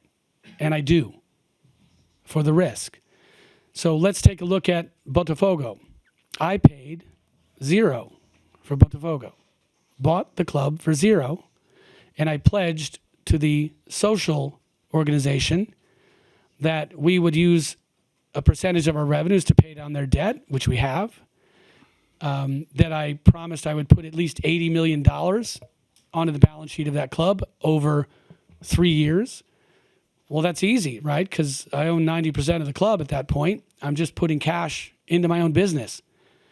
Well, now that that club has gone from bankruptcy to top of Brazil, at least for now, to the final of the South American Championship, where now big cash flows are starting to come in. My squad value has gone up. There are estimates of the value of Botafogo that are all more than $300 million. 2 years ago, it was zero. So in Brazil, I've increased the value of the equity far more than 13%. So I'm doing really well in Brazil as compared to my obligation to Aries. Crystal Palace, we're selling the interest at Crystal Palace at a number which is a significant profit over what I paid. And on that asset alone, far more than 13% annual accretion in my value. Olympique Lyonnais, we came into a club which I believe we paid a good price for it. Other people will have opinions of that. I think the bidders for Olympique Lyonnais were limited at the time because the ownership structure was very different. Some control mechanics within the organization structure. The banks, 13 banks, a very awkward financing structure. The club hadn't been in Europe for a couple of years. Challenging environment. So now here we are. Cleaned up the debt. Great refinancing with, led by Goldman Sachs and MetLife. We pay interest of less than 6%. Our debt has remained very stable based on where we walked in. We're back in Europe.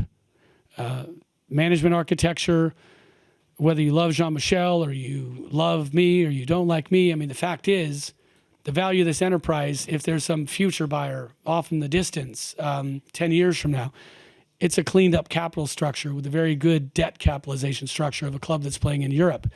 So I'm not predicting that anybody's selling it. I'm just telling you, my bet is that we've added value in Lyon. We've added value in Brazil. We've added value at Molenbeek.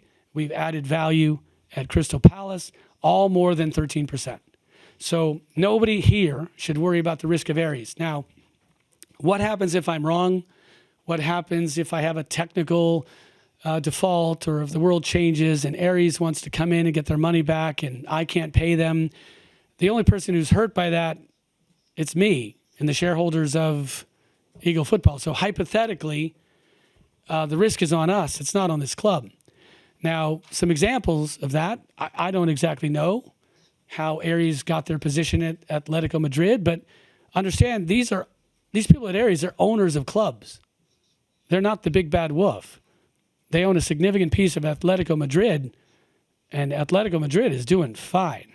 They're somewhere less than 50%. I don't know what it is. The principals of Aries own other clubs in different parts of the world, in the United States, elsewhere in Europe.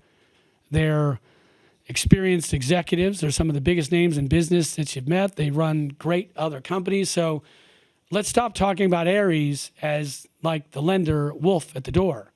They may be that for me if, I can't pay them back one day, I lose the value of my position. But right now, I'm the 2/3 owner of Eagle Football Group, which is a multi-billion-dollar value, I believe, and I'm perfectly comfortable with that level of debt, and I'm the one who's at the risk at that level of debt. So please, when you talk about the debt of your club, Olympique Lyonnais, talk about the debt that's on the balance sheet of this club. Please don't worry about Aries, because Aries is a debt-style owner of Eagle Football. Are they still with me? Yes. Sorry, you asked for a short answer, didn't you?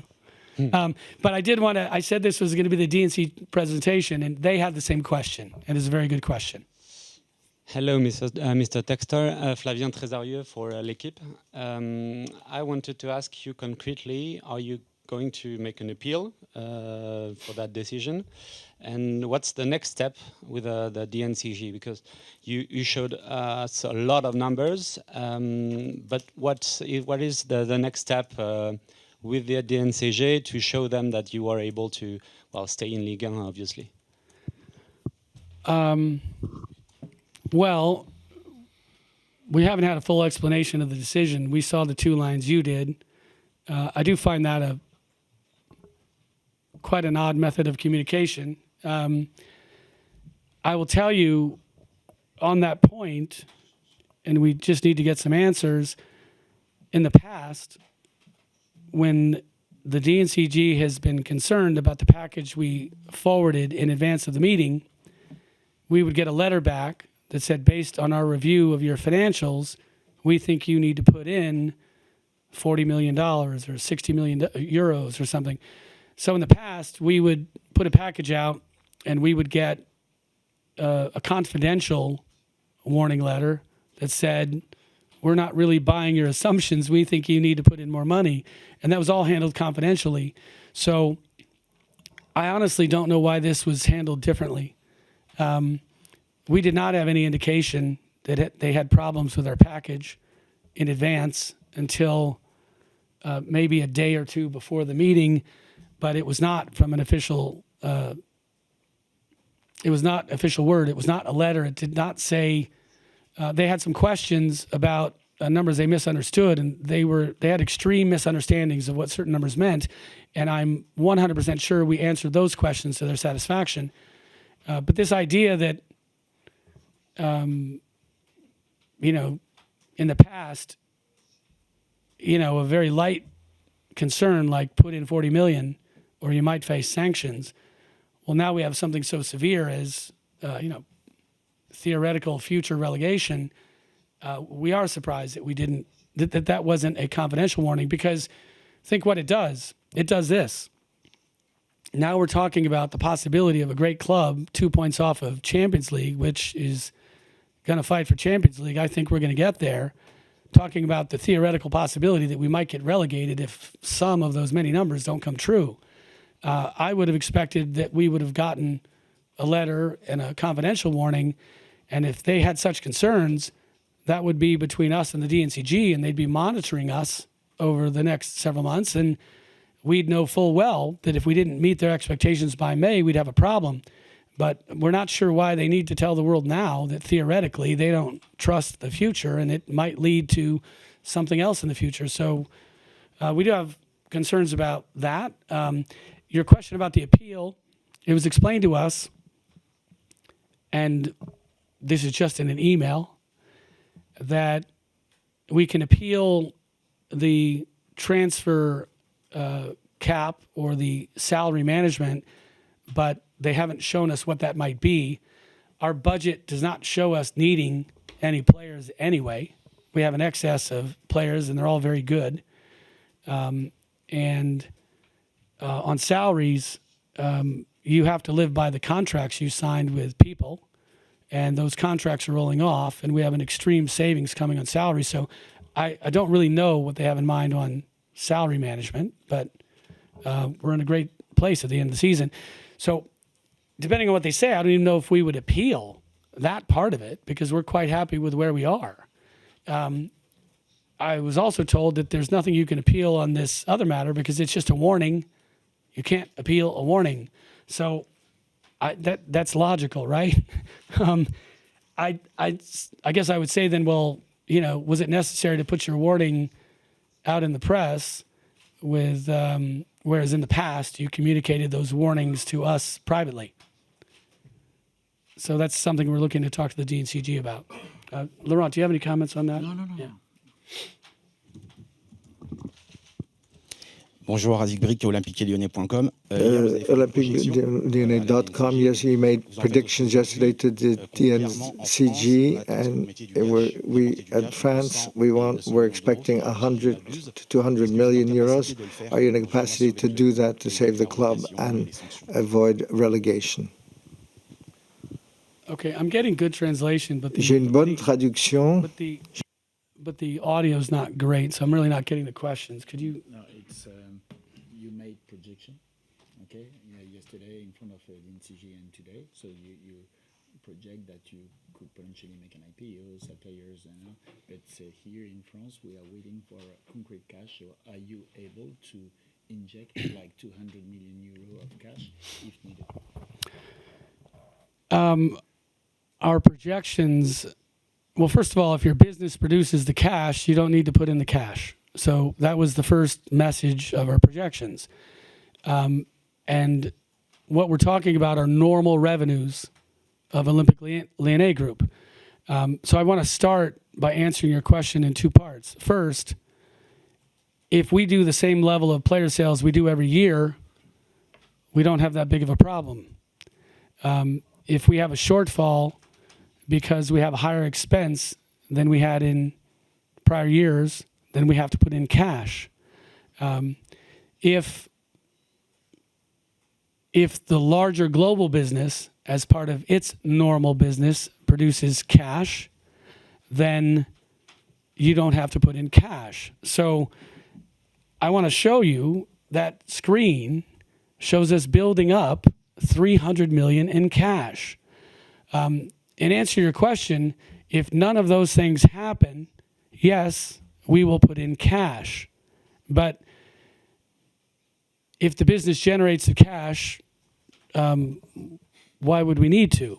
So I guess the final answer to your question is that our projections show us putting in cash. Do you not understand the question? You're shaking your head. Because part of our projections is that I'm putting in more cash. 35 million euros was actually in the projection that I'm putting in. So I'm not, maybe I didn't understand the question, but our projections show that we're putting in cash directly. Our projections show that the business is generating cash. Our projections show that we are selling Crystal Palace. Our projections show that we are selling players. Our projections, as a reminder, show this as our likely cash balance. So, do I not understand the question? Je suis désolé, enfin, pour essayer d'expliquer aussi ce que dit John, c'est To try and explain what John is saying, these are not just projections. When we have 4 concrete offers for Crystal Palace, quand on a, when we en have, fait, on parle d'actifs. we're talking about assets. Crystal Palace est un actif. Crystal Palace is an asset. The players in Botafogo who were bought Sont des actifs. by OL are assets. On a We des contrats, have ce sont pas là des projections, concrete ce things. sont They're pas, not projections. l'IPO, je peux l'entendre. The peut être une IPO, projection. I can understand, Mais can quand be a tu as vraiment projection. des actifs But sur when la you table, have Crystal Palace assets, avec Crystal 4, Palace, with bidders 4 concrets. bidders, Quand tu as des when you joueurs have qui- players, c'est la chance, on l'a- and that's how John lucky l'a dit, we are, as d'avoir John was saying, d'avoir that au we sein de la have, famille as part of our parce que la Botafogo fin de la family, saison, the end of the season c'est en in décembre. Brazil Donc, will be in ils sont December. premiers du championnat, They're ils sont first premiers in du their championnat, ils vont championship. jouer They la will finale play de the final of the Copa Ils sont en équipe nationale. Libertadores. They're Là, in the tu national vois, squad. ce sont So vraiment des actifs. they're really Et en plus de assets. ça, And on on top of présente une that, projection we pour present la a projection saison prochaine for où, next sans rien season faire, without doing masse salariale anything. est Our diminuée de 50 salary level will go down by 50 million. That's what's he basically saying. They're not just projections, they're concrete facts, John. I don't know if you can hear me. I can understand you have doubts on the IPO. There's an uncertainty, as John has already said. But beside that, we have certainties on income. And John has said clearly that if all of this fails, il but peut mettre de l'argent. he C'est- can put the money ce ne sont in. pas des But projections, these are not c'est du concret, ce projections. sont des actifs. These things are assets that we have. Can't hear him, sorry. He has no mic. We need a mic to translate. But that does not reassure. He's saying either the DNCG or of the supporters, the fans. With the greatest respect, I have to, I can't tell you what reassures the fans because this is finance. Our projections show that Eagle Football Holdings is putting in cash. In November, I think more in December. So the short answer to your question, and I understand you, in the context of the question, you may be ignoring all of the other sources of cash, but know that the projections, the commitment, rather, that we gave to the DNCG is we're putting in cash. So I guess the short answer to your question is yes. This is what we believe our cash balance to be by measures we're taking. And to the extent those don't happen, I said before, we'll put in the cash. So this is a going forward warning that if you don't take care of all of your promises, by the time you get to the May hearing, we're going to penalize you. So we're going to take care of our promises. That should reassure the supporters. And we've tried to reassure the supporters, not just simple answers to the straightforward and simple questions, but with an incredible amount of detail that supporters, I understand, they don't have the patience for. But that's so much cash, and it's far more than we need, and we are going to get it done. Bonjour, Monsieur Textor. Moi, je voudrais Julien Huette pour le Parisien. Hello, Mr. Textor. I'm from the Parisien Tonic Radio. I want a precision on Crystal Palace. Please let me know. You said, I think, that all of the profit from Crystal Palace will go to Eagle Football Group, and you talked about a maximum of 40 million for OL. So where you at is all of Crystal will go with Eagle Football Group, and because another question in this context: how can you sell some good players and your share in Crystal Palace?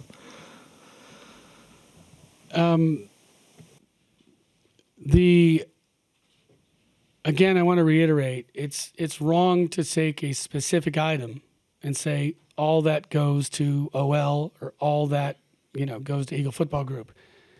Money is fungible. All of it goes into one bucket, and the clubs get what they need. So it's if we've already met all of the cash needs of the club by the time Crystal Palace sells, well, then Crystal Palace money doesn't need to go to the club.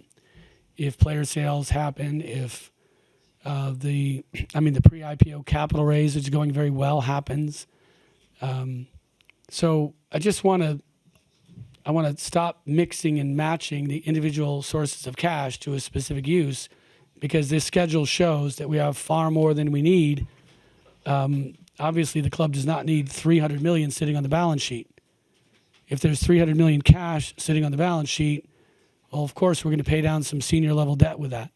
So these are decisions that will be made later based on the sequence of when cash arrives, from which source.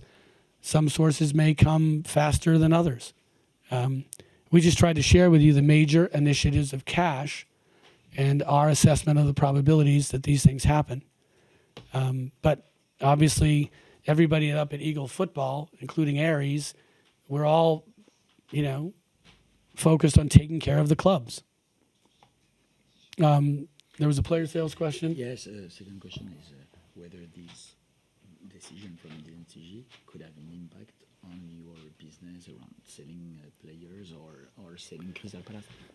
No, the DNCG decision has no impact on the player transfers, and that's a really good question, because it's like one of the most common things you see out in the press. Oh, there's really bad news, and so they're going to be forced to do something they didn't want to do. We've said many times here in this presentation that if we just hit what we think is normal, what we need to do to rationalize our squads, it's more than enough cash to satisfy the need for the club. Again, every year, even before I got here, this club loses a lot of money, and it uses about 95 million euros a year to make sure it gets to cash break even. It's no different.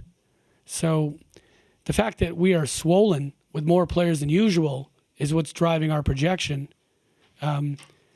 We have in there, 140 million of sales. I certainly want to advise journalists, don't go out and say they have to sell 140 million or they're in trouble. That number is there because we have too many players, and they're valuable and they don't get enough playing time. But the gap that we have to cover between now and the end of the year, it's more like 100 million in total. So I guess that's a really important point to make. We have several $100 million of solutions trying to solve, a cash challenge, which we have every year, of 100 million. So the DNCG is not going to say, well, you promised us 400 million in cash. Well, you have to deliver. They just want to make sure that, by the end of the year, we've rationalized our accounts and we've covered the deficit of revenues to expenses. And that deficit's around 100 million. It's not anything higher. And in the scale of our business, especially globally, we can afford this. So our player sales strategy, man to man, is not affected by what we heard yesterday from the DNCG. We showed them the plan of who we expect to sell, and that's the plan we're taking forward into the future, because if we meet that plan, we have no problems with the DNCG. No change to the competitiveness of the squad based on our football plan. You guys can disagree when we sell a player that we shouldn't have sold the player, but that's the fun of football. Émeric Advina, Dauphiné Libéré. John, this is not the first time you have problems with the DNCG. Last time around, the solution was selling several assets, the OL Reign franchise, the women's football team, the arena. You all did it, and yet you're still here with another problem with the DNCG. So basically, how do you get out of that cycle? Can you promise that 1 year from now, you won't be having the same problems with the DNCG? Because eventually you will run out of assets to sell or leverages. Okay, good question. Do the math. If Crystal Palace wasn't in the equation, we still finished the year with well over 100 million in excess cash. So we don't need to sell an asset to build cash this year. And the reason is because of this slide, that we have rationalized the business. We do not need to fix the business right now.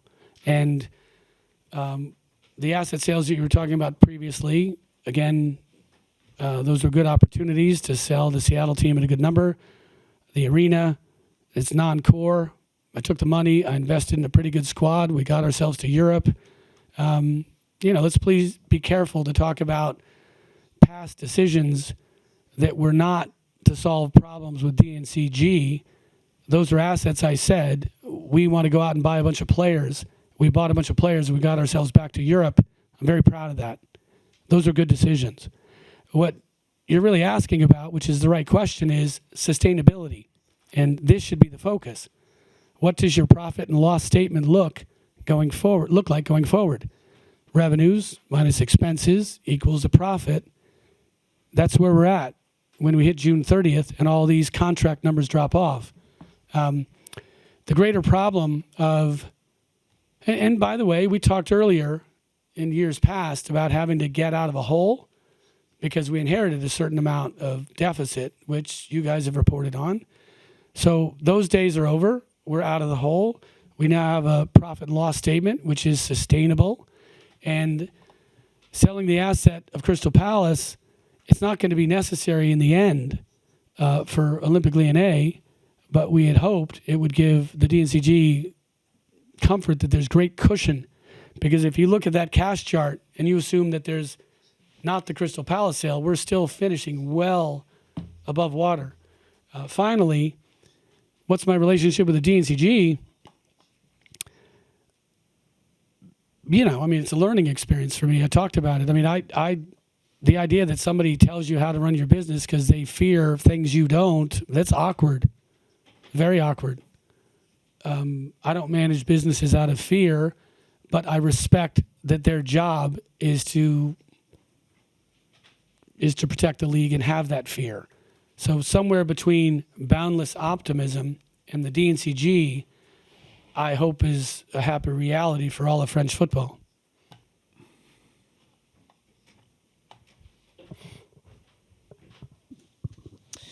Mr. Textor, Romain Etienne, journalist for RMC. I have a question about the sales of the players you talked about during your presentation, because now with the decision of the DNCG, other clubs will know you have some difficulties about money.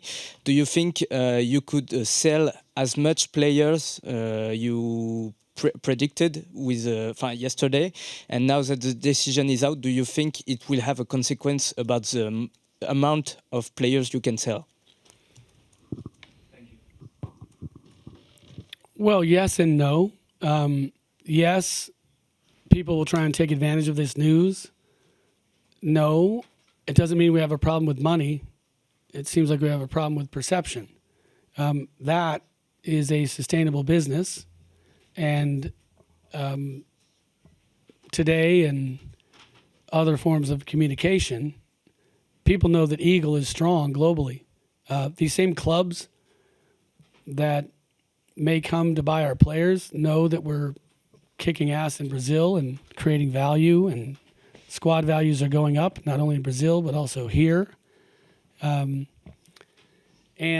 they also know that when you're talking about a 100 million euro challenge across a multi-billion-dollar organization, it's not that big of a challenge.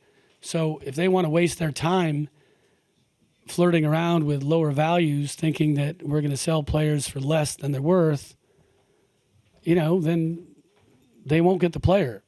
Somebody else that knows how to read numbers will end up with the player, and they'll pay a fair price. But yes, this news isn't helpful, because a whole bunch of normal conversations are probably going to start at lower numbers, and then when we don't respond, the numbers will come up, and they'll reflect reality, not perception.